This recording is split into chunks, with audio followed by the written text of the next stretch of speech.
Hi అండి, welcome to Aruna's kitchen. ఈ రోజు మీకు టీ టైమ్ స్నాక్స్ చేసి చూపిస్తున్నానండి. చాలా బాగుంటది, క్రిస్పీగా టేస్టీగా. స్వీట్ షాప్ లో లాగానే ఉంటదండి సేమ్. మీరు చేసుకోండి, నేను చేసి మీకు చూపిస్తాను, చూసి మీరు చెయ్యండి ఇంట్లో. బాగా క్రిస్పీగా వస్తుందండి.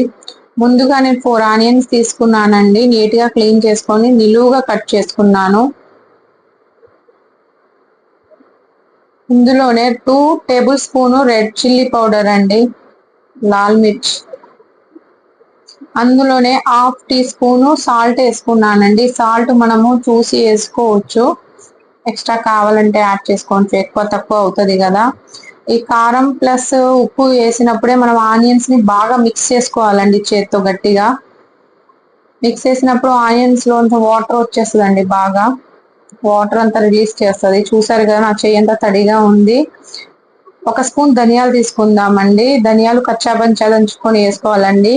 ఇది మీరు ఒకసారి వేసుకొని ట్రై చేయండి, చాలా టేస్టీగా వస్తుంది. కొంచెం ఒక పావు స్పూన్ పసుపు వేసుకున్నానండి కలర్ కోసము. 1 కప్పు బేషన్ పిండి అండి, శనగపిండి తీసుకున్నాను.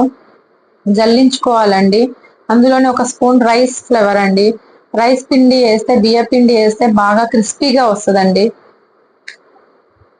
Same to same sweet shop లో లానే వస్తుంది. మీరు ధనియాలు వేసుకోండి కంపల్సరీగా, నేను మళ్ళీ చెప్తున్నాను. మనము ముందుగా వాటర్ యాడ్ చేయకుండా మనం ఫస్ట్ ఆనియన్స్ అంతా మిక్స్ చేసాం కదా, దాంట్లో వాటర్ తోనే మాక్సిమం కలిసిపోతుంది అన్నమాట.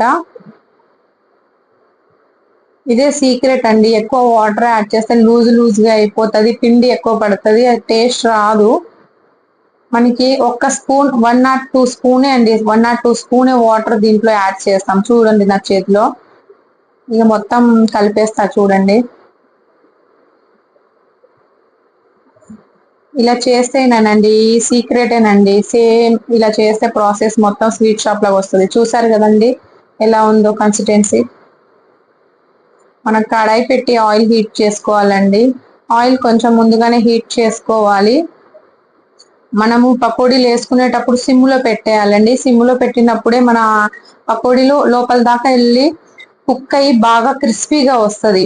అదే హైలో పెట్టుకుంటేనేమో పైన కుక్ అవుతుంది, ఉడుకుతుంది, లోపలంతా పచ్చిగా ఉంటది అన్నమాట. అలా టేస్ట్ రాదు. చూసారా నేను ఎలా వేసుకుంటున్నానో. కొంచెం కొంచెం కొంచెం వదులుకోవాలండి, చాలా బాగుంటది. మీరు ట్రై చేయండి ఒకసారి.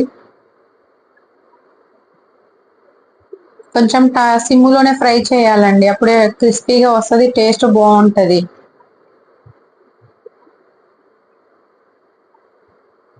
ఇలా ఒకే దగ్గర ముద్దలు ముద్దలుగా వేసేయకూడదండి, కొంచెం జల్లుకుంటే వేయాలి. నేను దీంట్లోనే కర్రీ లీవ్స్ వేస్తున్నానండి, ఫ్లేవర్ బాగుంటది, స్మెల్ చాలా బాగుంటదండి.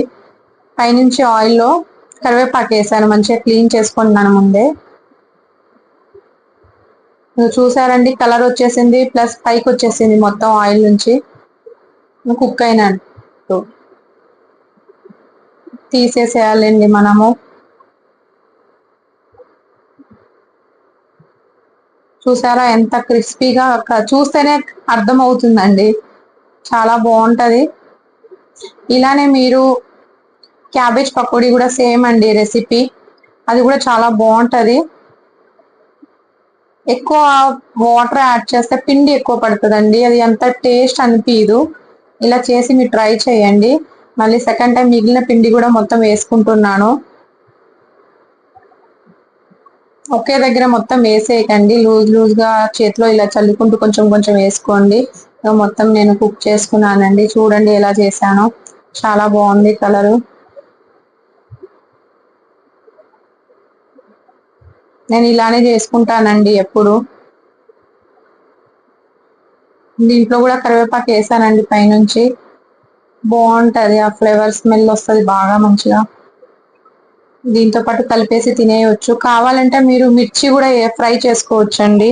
చూసారండి ఎంత బాగుందో, చాలా బాగుంది చూడడానికి, టేస్ట్ కూడా అంతే బాగుంటదండి. ధనియాలు వేసుకోవడం వల్ల చాలా టేస్ట్ వస్తుంది. చూసారండి బాగా క్రిస్పీగా ఉంది.